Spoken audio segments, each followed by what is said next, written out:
कनकपुर राज्य में एक नाम पूरे नगर में आदर के साथ लिया जाता था, सेठ रतनलाल। सेठ रतनलाल कनकपुर के सबसे बड़े व्यापारियों में गिने जाते थे। अनाज, वस्त्र और मसालों का उनका व्यापार दूर दराज के राज्यों तक फैला हुआ था। उनकी हवेली नगर के बीच थी, पर उसमें कोई अहंकार नहीं था। ऊंचे दरवाजों के भीतर जितनी समृद्धि थी, उतनी ही सरलता भी। हर सुबह सेठ हवेली के मुख्य द्वार पर बैठकर आने जाने वालों पर दृष्टि डालते। जो भी जरूरतमंद होता खाली हाथ कभी नहीं लौटता। उनकी पत्नी सेठानी सुमति केवल रूपवती ही नहीं, बल्कि विवेकशील और संवेदनशील भी थीं। वे अपने पति के हर निर्णय में सहभागी थीं। कनकपुर के लोग कहते थे, राजा तो महल में रहता है, पर दिलों में राज सेठ रत्नलाल का चलता है। लेकिन यही बात धीरे धीरे किसी और के कानों तक भी पहुंच रही थी। इसी नगर में इसी समय राजमहल की ऊंची दीवारों के भीतर एक और जोड़ी आंखें थीं, जो इन बातों को सुनकर प्रसन्न नहीं, बल्कि ईर्ष्या से जल रही थी। कनकपुर का राजमहल बाहर से जितना भव्य और वैभवशाली दिखाई देता था, भीतर से उतना ही खोखला होता जा रहा था। ऊंचे स्तंभ, सोने से मढ़े द्वार, रेशमी पर्दे, लेकिन इन सब के बीच बैठा राजा उग्रसेन कभी संतुष्ट नहीं रहता था। उस दिन भी वो अपने रत्न जड़ित सिंहासन पर बैठा था। सामने राज नर्तकी नाच रही थी, मंजीरों और ढोल की मधुर ध्वनि गूंज रही थी। फिर भी राजा का मन अशांत था, मानो भीतर कोई अदृश्य कांटा चुभ रहा हो। दरबार में खड़ा महामंत्री राजा की इस बेचैनी को भली भांति समझ रहा था। वो वर्षों से राजा की कमजोरियों को पहचानता आया था और जानता था कि ये सही समय है आग में घी डालने का। वो धीरे धीरे आगे बढ़ा और मीठे स्वर में बोला, महाराज, आज कुछ उदास प्रतीत हो रहे हैं। राजा ने झुंझलाकर उत्तर दिया, वो उदास नहीं है, पर उसके मन को शांति भी नहीं मिल रही। राज्य में सब कुछ होते हुए भी उसे लग रहा है कि कहीं कुछ गड़बड़ चल रही है। महामंत्री के होंठों पर कुटिल मुस्कान उभरी। उसने इधर उधर देखा, ये सुनिश्चित करते हुए कि कोई और पास न हो। फिर धीमे स्वर में कहा, यदि आज्ञा हो तो वो इस बेचैनी का कारण बता सकता है। राजा तुरंत सतर्क हो गया और बोला, बिना लाग लपेट के सीधे बात कहो। महामंत्री ने कहा, ये बात कड़वी है, लेकिन महाराज के कानों तक पहुंचना आवश्यक है। उसने कहा, प्रजा के बीच अब राजा की नहीं, बल्कि किसी और की चर्चा अधिक होने लगी है। राजा तीखे स्वर में पूछा, किसकी चर्चा?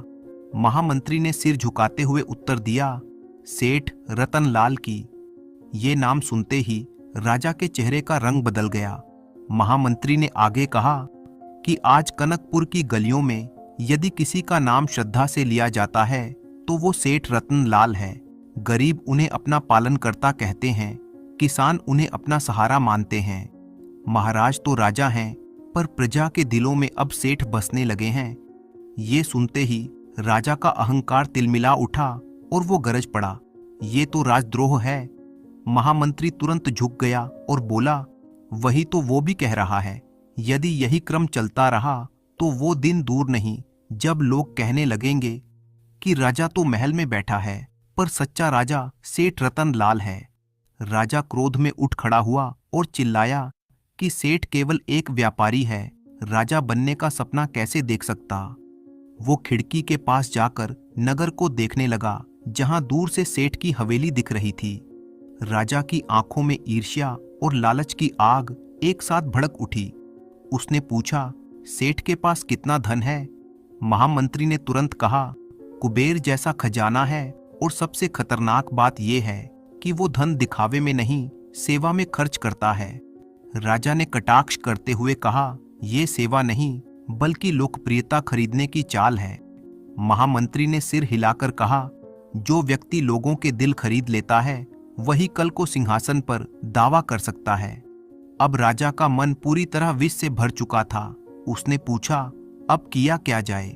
महामंत्री के चेहरे पर वही कुटिल मुस्कान लौट आई और उसने कहा, सीधे हाथ डालने से प्रजा भड़क जाएगी, इसलिए ऐसी चाल चलनी होगी कि धन भी हाथ आ जाए और दोष भी किसी पर न आए। राजा की आंखें चमक उठीं और उसने मंत्री से योजना बताने को कहा। महामंत्री ने झुककर कहा, एक ऐसी परीक्षा रखी जाए जो बाहर से न्याय लगे लेकिन भीतर से सेठ का सर्वनाश कर दे। अगले दिन राजा उग्रसेन अपने रत्न जड़ित सिंहासन पर बैठे थे, किंतु उनके चेहरे पर न तृप्ति थी न आनंद। मंत्री ने धीरे धीरे आगे बढ़कर नम्रता से कहा, राज्य की भलाई के लिए कुछ कठोर निर्णय कभी कभी आवश्यक हो जाते हैं। राजा ने थकी हुई दृष्टि से उसकी ओर देखा और संकेत किया कि वो आगे बोले। महामंत्री ने कहना शुरू किया, यदि सेठ रतनलाल की लोकप्रियता इसी प्रकार बढ़ती रही तो आने वाले समय में प्रजा का विश्वास सिंहासन से अधिक सेठ की ओर झुक जाएगा और यही झुकाव भविष्य में विद्रोह का कारण भी बन सकता है, चाहे सेठ स्वयं ऐसा कुछ चाहे या नहीं। राजा उग्रसेन ने गहरी सांस ली। उन्होंने कुछ कठोर स्वर में कहा, यदि सेठ ने कोई अपराध किया है तो उसे दंड दिया जाए। महामंत्री ने तुरंत उत्तर दिया, यही तो समस्या है, सेठ ने कोई अपराध किया ही नहीं। वो कर चुकाता है, नियमों का पालन करता है और दिखावे में कभी राजसत्ता को चुनौती नहीं देता।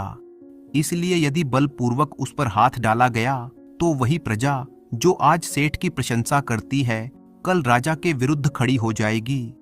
ये सुनकर राजा कुछ क्षणों तक मौन रहे। महामंत्री ने इसी असमंजस को अपनी विजय का मार्ग बनाया। उसने सुझाव दिया, सेठ को ऐसी परीक्षा में डाला जाए जो ऊपर से तो न्याय और बुद्धिमत्ता की कसौटी लगे लेकिन भीतर से ऐसी जटिल हो कि सेठ स्वयं असफल सिद्ध हो जाए। तब दंड भी वैध लगेगा और प्रजा भी चुप रहेगी। राजा की आंखों में एक चमक सी उभरी। उन्होंने पूछा, ऐसी कौन सी परीक्षा हो सकती है जो एक विद्वान, धनवान और चतुर व्यापारी को भी असहाय बना दे? महामंत्री ने क्षण भर सोचा, फिर बोला, संसार की कुछ सच्चाइयां ऐसी होती हैं जिन्हें शब्दों में परिभाषित करना सरल नहीं होता। दोनों ने मिलकर देर रात तक योजना को आकार दिया। ये तय किया गया कि सेठ को दरबार में बुलाया जाएगा और उससे 4 ऐसी चीजें मांगी जाएंगी जो सुनने में गूढ़ और दार्शनिक हों लेकिन व्यवहार में असंभव प्रतीत हों। यदि वो असफल हुआ तो उसे अयोग्य व्यापारी घोषित कर उसकी सारी संपत्ति राजकोष में जमा कर ली जाएगी। राजा को ये सोचकर ही संतोष मिलने लगा कि जिस धन पर अब तक उसकी पहुंच नहीं थी वो शीघ्र ही उसके अधिकार में होगा और वो भी बिना किसी विद्रोह के। महामंत्री ने अंत में विनम्र स्वर में कहा कि इस योजना की सफलता तभी है जब राजा स्वयं इसे बुद्धि की परीक्षा बताए, न कि दंड का षड्यंत्र। राजा ने सहमति में सिर हिलाया। उनके मन में अब किसी प्रकार का संदेह शेष नहीं था। उन्हें पूरा विश्वास हो चला था कि सेठ रतनलाल चाहे कितना ही धर्मात्मा क्यों न हो, इस जाल से बच नहीं पाएगा। अगली सुबह कनकपुर का राज दरबार असामान्य रूप से सजा हुआ था।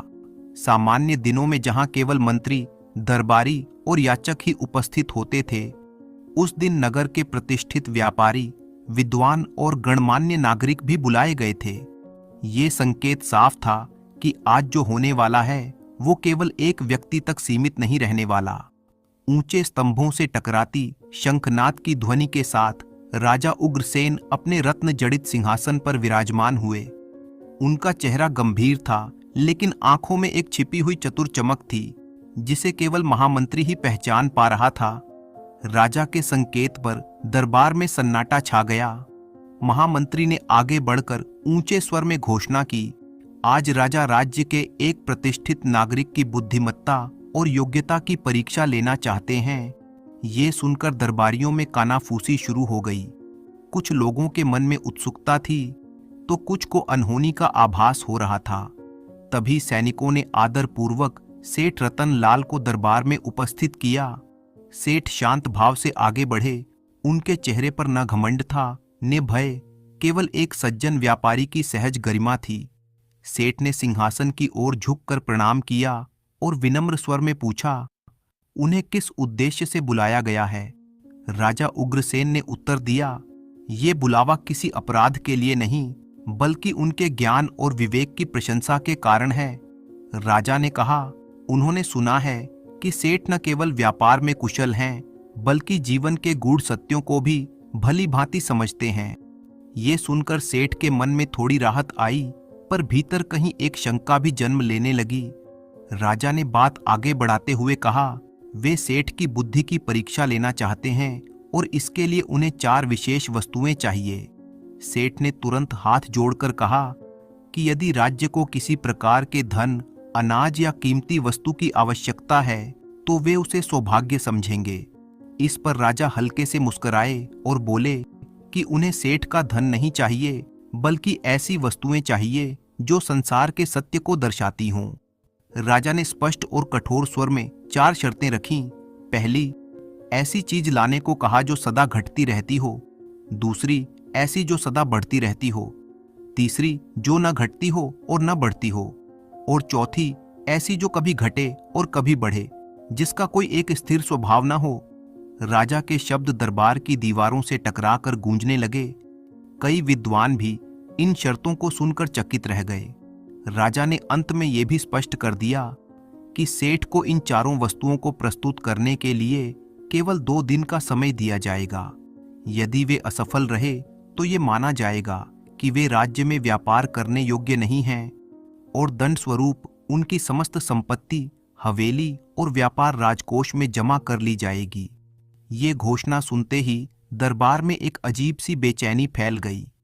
कुछ लोगों को ये न्याय लगा तो कुछ के मन में इसे लेकर असहजता उत्पन्न हुई, पर किसी में भी राजा के सामने बोलने का साहस नहीं था। सेठ रतनलाल का चेहरा पीला पड़ गया। वे समझ गए कि ये कोई साधारण परीक्षा नहीं, बल्कि सुनियोजित जाल है।